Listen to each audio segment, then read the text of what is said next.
Dans les kiosques ce matin, les portants étaient vides. Aucun journal n'a été distribué aujourd'hui car ces salariés font grève. Et nous nous félicitons que l'ensemble de la profession se trouve rassemblée dans l'action.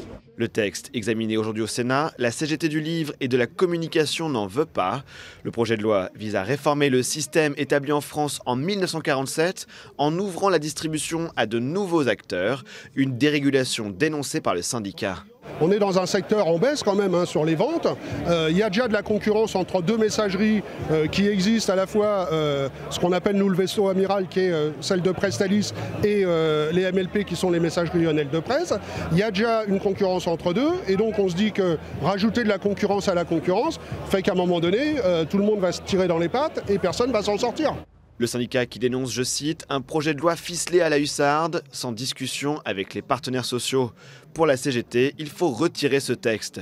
Une erreur pour le sénateur En Marche, André Gattolin. C'est un texte qui est équilibré parce qu'il tient compte des transformations profondes et des défis auxquels la presse écrite fait face.